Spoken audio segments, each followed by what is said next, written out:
So again, I know I'm going to factor. I'm going to have two sets of parentheses. I want the factors of 2x squared. 2x squared. What times what gives me 2x squared? Well, 2 times 1 is 2, so I would have to have a 2x and an x. You could put the x first and the 2x second. It really doesn't matter, just so you have a pair that works to give me 2x squared. So 2x times x is 2x squared.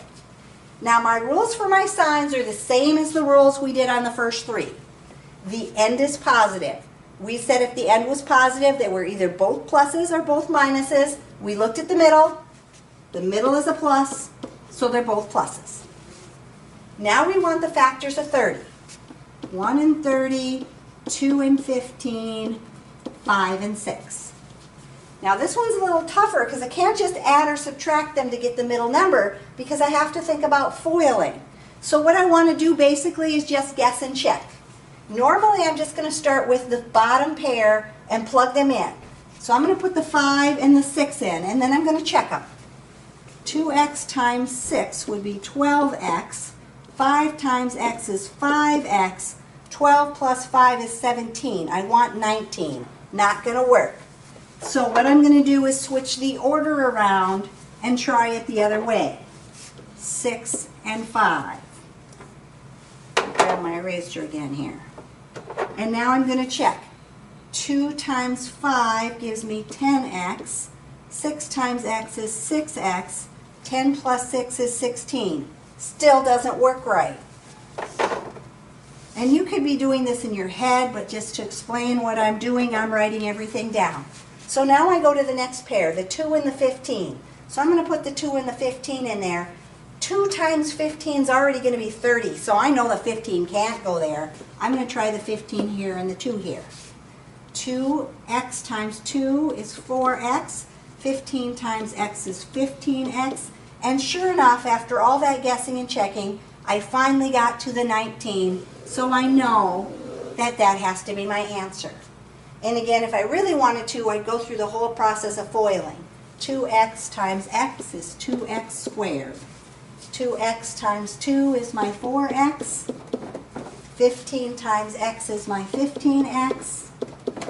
15 times 2 is my plus 30. And my two middle terms add up to the 19x in the middle. So it checks out, yep, I've got the right two pair of factors. So it's kind of a matter of guessing and checking, knowing what my factors of 30 are, and plugging them in until I find the right pair that gives me the 19x in the middle.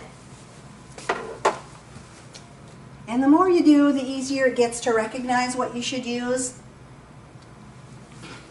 Number 5 tells me to factor again. Again, I've got a quadratic expression because it has a squared term. Trinomial, 3 terms in there, came from foiling. The problem with this one is 6x squared. 6x squared could be 6x times x, but it might be 3x times 2x. You really don't know what pair it is. A lot of times I'll just put both of them down. Is it 6x times x or is it 3x times 2x? I don't know. I just have to guess and check. The more you do it, the easier it gets. Excuse me. My rules for my sign. Again, the end is a positive. If the end is a positive, both signs have to be the same as the middle sign. So in this case, we have a negative and a negative. Factors of 2. Fortunately, there aren't a whole lot of factors for 2. It's either 2 times 1 or 1 times 2, right? So then I'm going to put them in and check. My outside product would be negative 6x. My inside product would be negative 2x. That adds up to negative 8. Here, if I try it this way, my outside product would be negative 3x. My inside product is negative 4x. Well, that's negative 7x. Still not what I want. So I know neither of those are right. So now I switch it around. 1 and 2 instead of 2 and 1.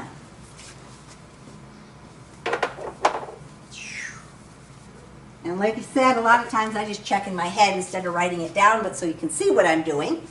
6 times negative 2 is negative 12x.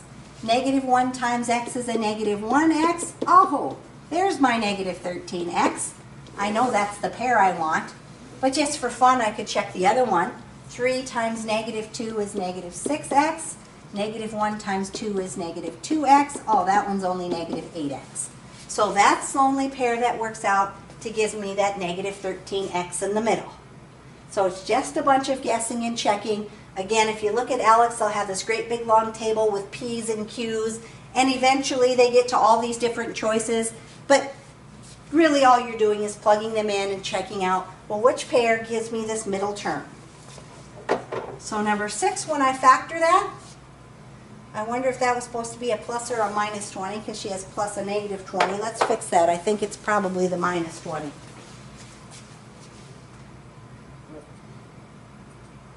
Clear that.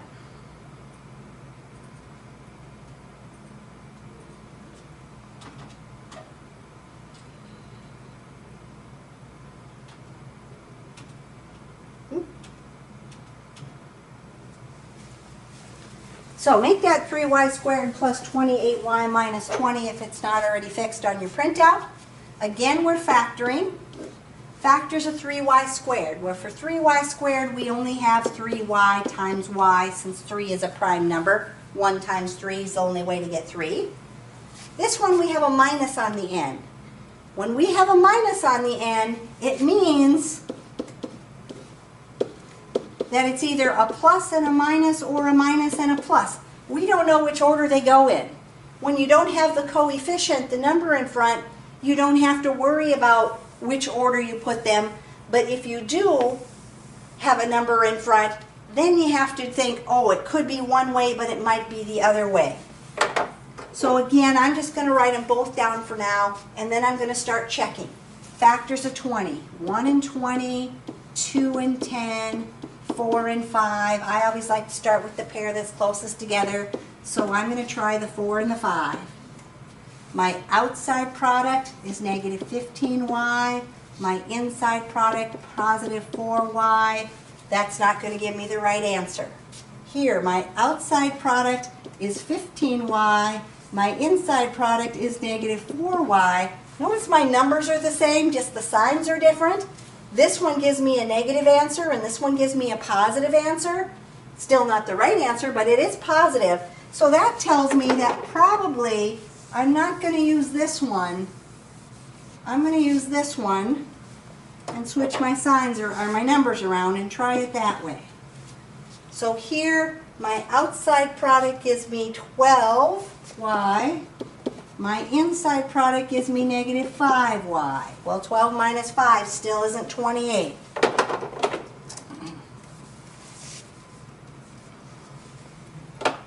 So I try my 2 and my 10. If I put my 2 and my 10 in there, 3y times 10 is 30y. Negative 2 times y is negative 2y. Oh, there's my positive 28y that I wanted in the middle. So after a bunch of guessing and checking, I find that 3y minus 2 times y plus 10 is going to be my answer. Now the next ones, we're doing the same thing. We just have variables with both of our numbers. And so we have 5